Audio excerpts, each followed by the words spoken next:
Hey guys, welcome back to our channel. We started out April sowing the remainder of seeds we were starting indoors for this season. At this point, we are just under 4 weeks away from our average last frost. It's time to start things like our cantaloupe, our cucumbers, our watermelon, and sweet pumpkin. Just like in our previous videos, we will start all these seeds with our seed starting mix. We make sure they're all properly labeled, place the humidity dome over the trays, and add them to the grow racks where they're placed on the heating mat to help with germination. Now that all of our seeds for this season have been started, it's time to just wait for some warmer weather to get back out in the yard and finish prepping the garden. Fortunately, the forecast looks great in the next couple weeks to do just that. Our goal is to finish cleaning the garden and construct our 2 new beds for the garden expansion this year by the final week of April. It's April 12th and finally we have some warmer weather. We have 4 straight days forecasted to be in the 80s with no rain in sight. I started out the morning by clearing the rest of the area where our first new bed is going to go. This required me to remove about a foot of sod to align the new bed with the existing beds in the garden. I then used a roller to initially level the area. Then I add additional dirt into the low spots. Personally, I find that a metal leaf rake works better to level the top area of dirt than a garden rake. I give the area another couple rolls with the roller and we should be good to go.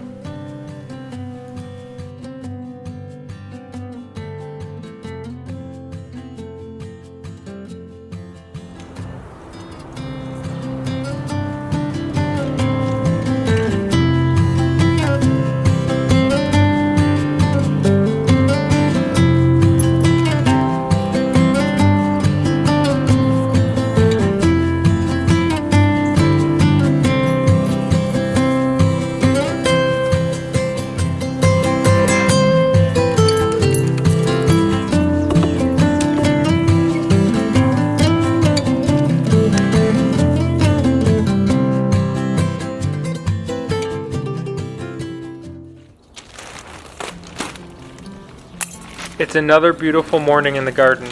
We got so much accomplished yesterday. Today we will be mixing cow manure into the beds. We will also be starting some of our direct seeding. We're going to show you guys the process we use to get the beds ready for planting. As you saw in the video from the end of the day yesterday, we used a shovel to turn over all the beds and then level them back out with a garden rake. I put 2 bags of black cow manure into the bed. We ordered it through our local hardware store. You could also use fresh compost if you have it. Once in the bed, I turned it over and leveled it out like I did last night. This evenly distributes the manure throughout the dirt. Now that the bed is all leveled out, it's time to direct seed our lettuce. Instead of growing individual heads of lettuce, we grow our lettuce in rows and use the cut and come again method for harvesting. This worked amazing for us last year and we're excited to do it again.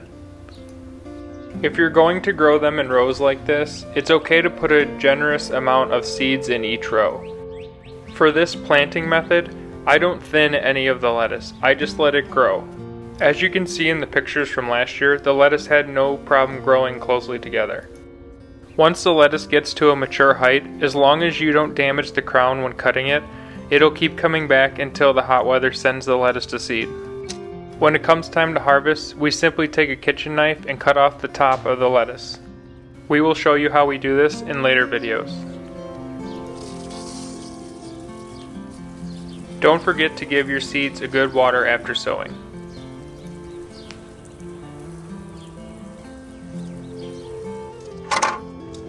After a quick lunch break, it's back out of the garden to start on bed number 2. We're going to prepare this bed the same way we did the bed that we sowed the lettuce in. This bed is going to contain our cilantro, our coriander, our spinach, and eventually our Napa cabbage, which is currently growing in the grow room in the basement. These first 2 beds are partially obstructed by a tree during the day, so this is a perfect spot to put plants that tolerate part shade. When direct sowing seeds that require specific spacing, we like to use the seed square. We found this seed square on Amazon. It comes with a color-coded chart that shows you the exact distance you need between specific plants. If you're interested in the seed square, we do have a link to it in our Amazon list in this video's description.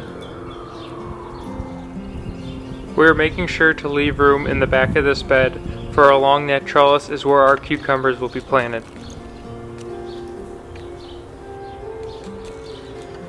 When sowing these, I'm adding about 3 or 4 seeds. I will thin them down to 1 once they get a couple inches tall.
So for these 2 new beds, it's going to be the same exact thing as all the other beds. They're going to be 3 by 8. So what I did is I take 2 by 12 by 8s, and then I take 1 2 by 12 by 6 and cut it in half. Those are going to go in between the 8-footers, and it's going to give you the 3-foot by 8-foot. I pre-drill all the holes to make sure that the screws go in straight and even.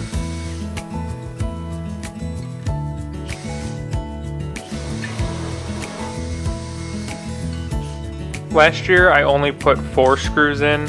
This year I'm going to put 5 in just for extra support. To screw the boards together, I'm using 3-inch decking screws.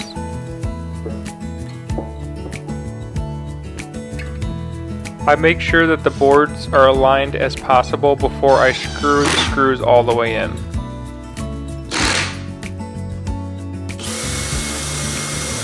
You don't have to use 12-inch boards if you don't want. You could use 6, you could use 8. I just prefer the 12-inch boards because it gives me about 10 inches of dirt depth.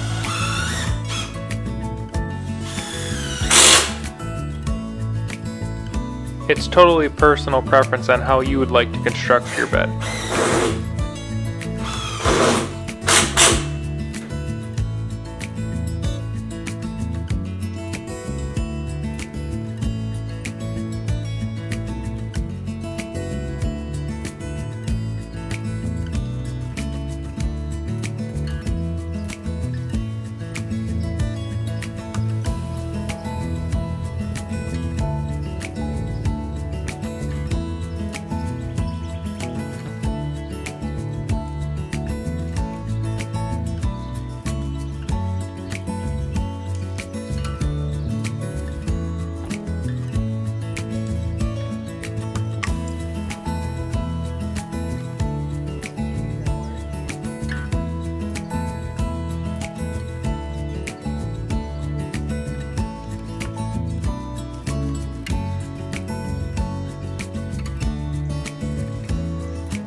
Well guys, we had a couple great days to get out into the garden and get stuff done. Unfortunately, the front came through. We're expecting highs in the mid-30s tomorrow, so it's going to be a little bit before we can get back out and get stuff done again. We did get a lot accomplished over the last couple days. We hope you guys enjoy everything that we did. If you have any comments for us, please leave them in the comments below. Hit the like and subscribe button. It'll really help us out, and we'll see you next time.